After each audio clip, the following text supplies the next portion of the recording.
Good morning. I'm Nick McCool from MS Now World Headquarters in New York. We are coming on the air at this hour with breaking news out of Washington. The Senate just moments ago voting 50-49 to confirm Todd Blanche as Attorney General. MS Now congressional reporter Kevin Fry is following all of these developments out of Washington. He joins us now. Kevin, I appreciate you being with us at this early hour. So I think it would be helpful to walk our viewers through how we got here, because it was not long ago that this nomination was looking fairly precarious, and yet the announcement just yesterday from the Louisiana Senator Bill Cassidy seems to have changed everything.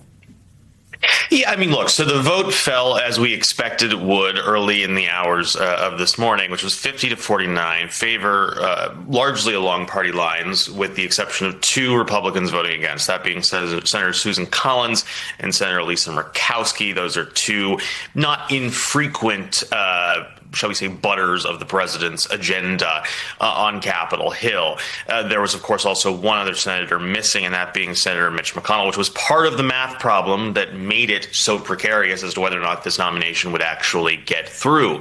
We have seen over the last several weeks a slow inch-by-inch move to try to line up the votes for this nomination. Of course, there was that week-long, drawn-out fight between Senators Thom Tillis and John Cornyn and Blanche in the White House over two key issues. One being, of course, this question of that $1.776 billion, $1.8 billion slush fund, anti-weaponization fund that could have benefited January 6th defendants. And then there was also the question of this immunity deal for for Donald Trump and members of his family and his inner circle from IRS audits. Cornyn and Tillis succeeded in getting some promises when it came to the fund. I'm so sorry, early hours of the morning, of the fund, trying to make sure that that was indeed dead. But at the same time, the IRS audit, there are a bunch of kind of loopholes that it remains questionable exactly how many, shall we say, guardrails they ended up getting around that. Nonetheless, it was enough for Tillis and for Cornyn to get on board. And then all the eyes shifted to a handful of other Republican senators who, day after day, managed to explain whether or not they were going to line up behind this. Obviously, Senator Susan Collins and Murkowski announced they would be against. They had continued concerns about the weaponization, in their view, of the DOJ, and whether or not Todd Blanche would actually only further enforce those concerns. And they also had concerns as to whether or not there were indeed the constrictions around both the IRS audits and that fund, and whether they would actually hold up.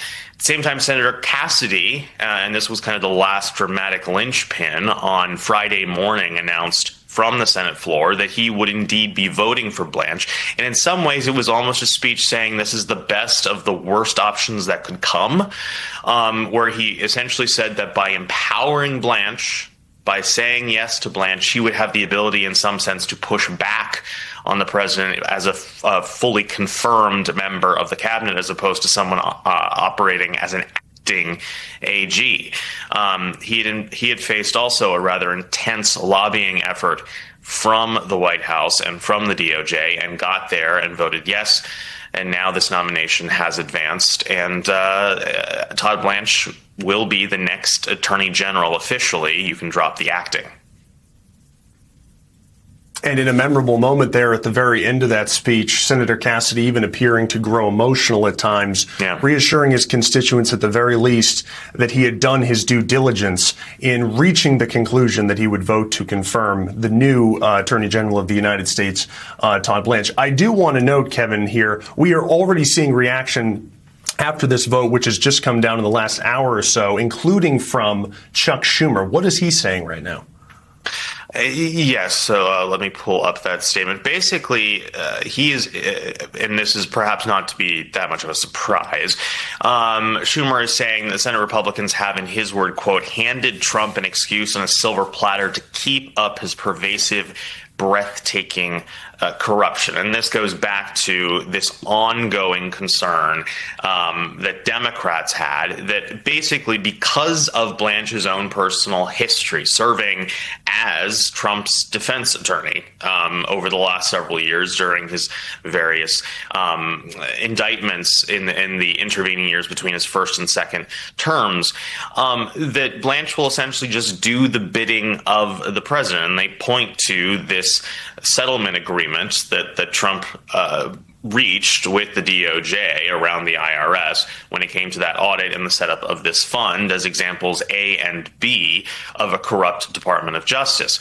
Their concern being that rather than the firewall that has largely existed, especially since the Watergate era and the Nixon era, between the DOJ and the White House, where the DOJ, yes, is technically, obviously, an appointed member of the cabinet, but also exists and operates somewhat independently following the laws of justice, as opposed to just doing the president's bidding. The concern being from the Democrats and obviously a handful of Republicans that firewall has basically disappeared and that the DOJ will just be doing the president's bidding, and they point to that personal relationship.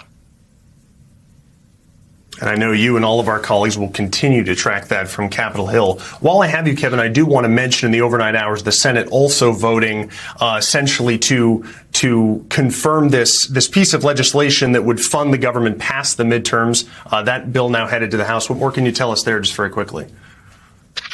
Yeah, so this is a continuing resolution, as it's called. The goal is to avoid a shutdown right in the advance of Election Day. But keep in mind, the bill that was advanced by the Senate is not perfectly aligned with the one that was passed by the House. And so lawmakers are going to have to work to come to some sort of agreement when they return after the August recess.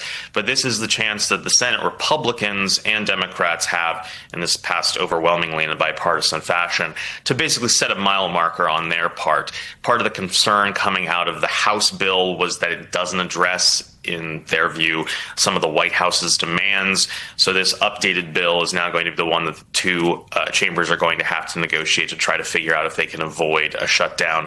Neither party wants a shutdown right before an election. It's the last thing that they want to go home to their voters and say, well, the government's not operating, please vote for me.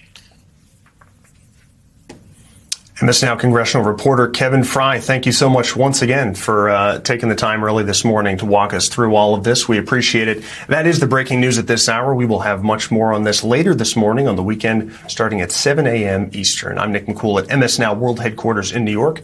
We return you now to Dateline, already in progress.